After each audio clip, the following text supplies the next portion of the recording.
finally gets the hang of hitting them, he can't handle breaking balls at all. His false pitches were so aggressive that even team members and pitchers were momentarily speechless. He then said, as if to deliver the final blow, "If you can hit a breaking ball, you can't hit a quick pitch." And vice versa. There's no way he can produce results in really important situations with such an unstable batting style. He's certainly put up numbers throughout the season, but his mental fragility and physical stiffness are always exposed at crucial moments. That's why he's inherently weak in competition. As the game began, the stadium was filled with tension and anticipation. Shohei Ohtani, who had saved his team from a losing streak by hitting 2 home runs in the previous day's game, chose to remain silent on this day as well.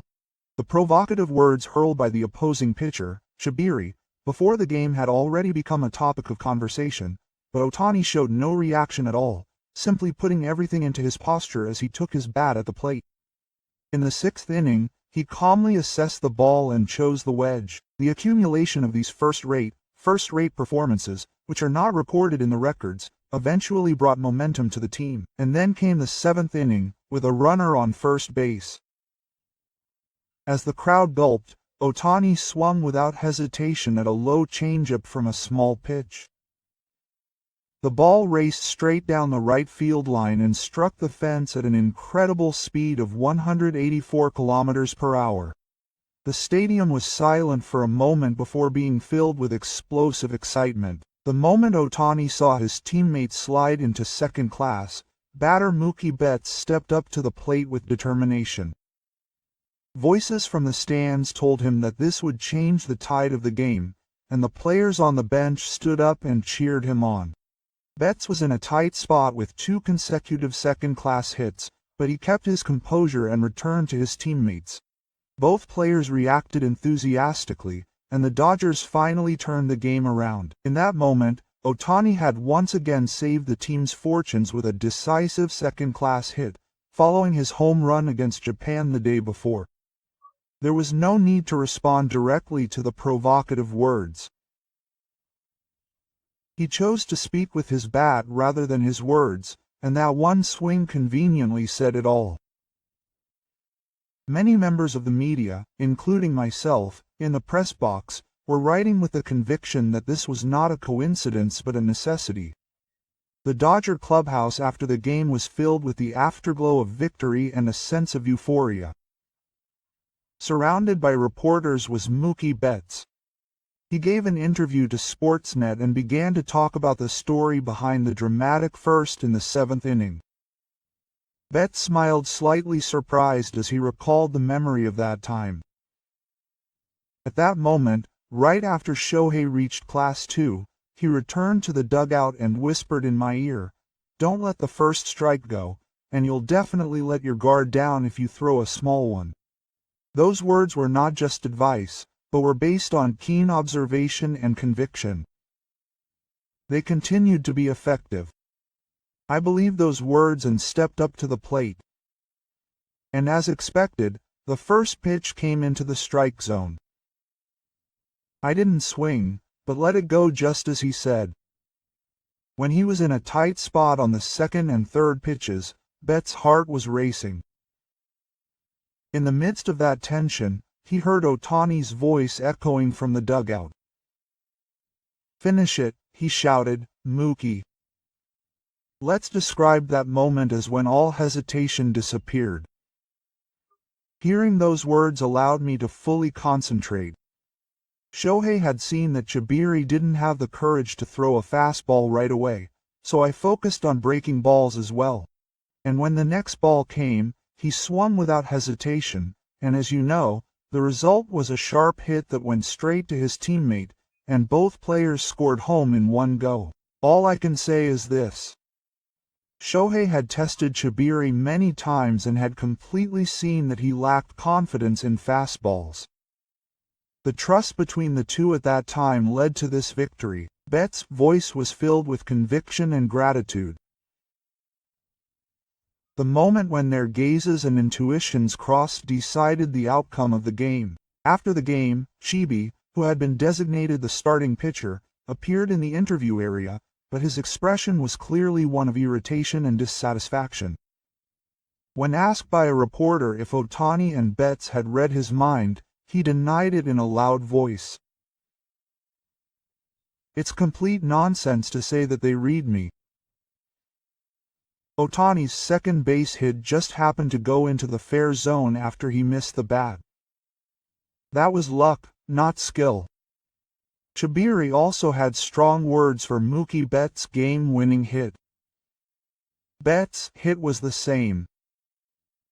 "I tried to react quickly, but it just fell in front of center field. That wasn't skill, it was just where the ball happened to fall."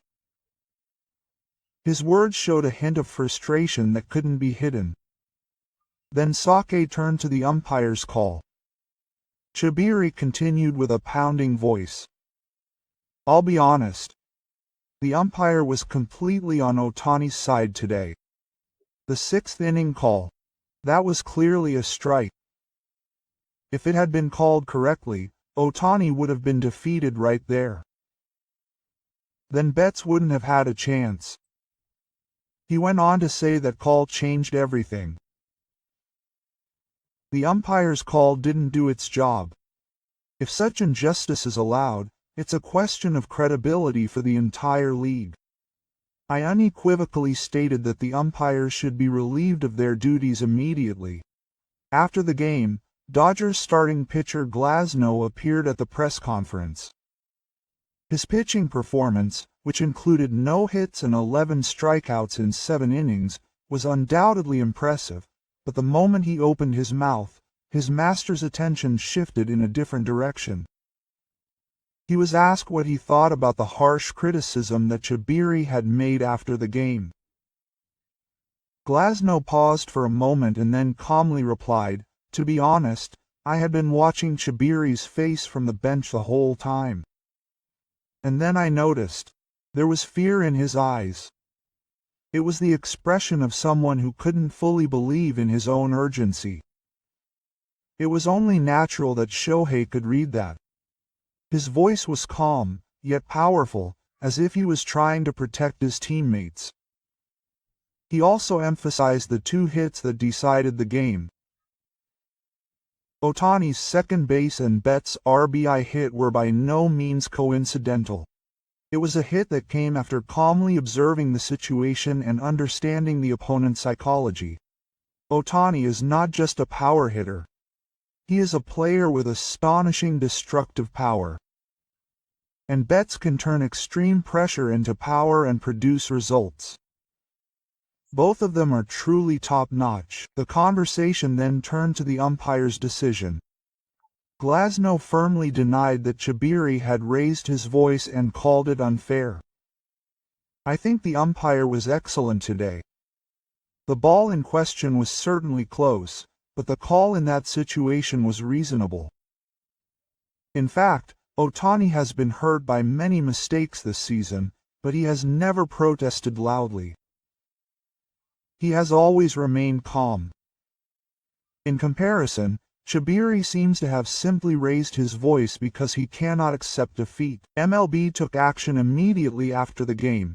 Media outlets across the country picked up on Chibiri's comments and umpire Dan should be fired. His outrageous remarks, which even went so far as to call MLB an unfair organization, were not merely excuses for the umpire but could have shaken the credibility of the entire league.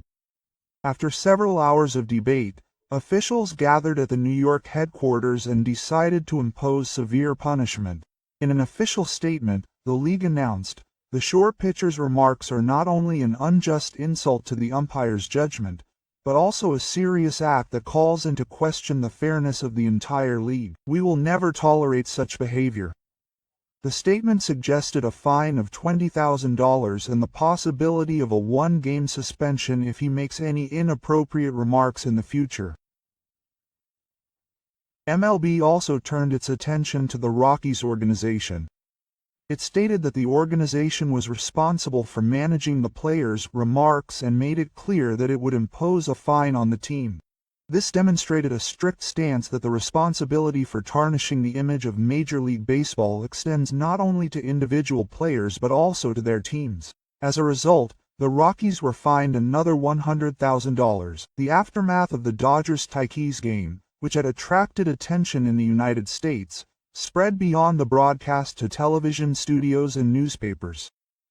After the game, a number of legends made comments one after another, further heating up the debate.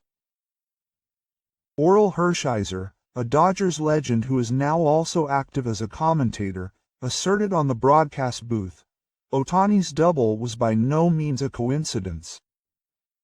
He used his observation skills to read the player's psychology and perfectly executed the necessary swing.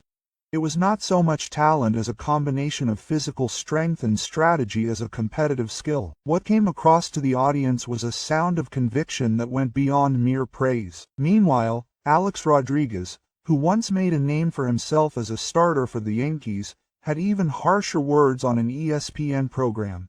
"I can't stand listening to lame excuses. To dismiss that as luck is proof that you can't face your own defeat." Ohtani and Betts showed the best teamwork. The victory they achieved together is proof of what it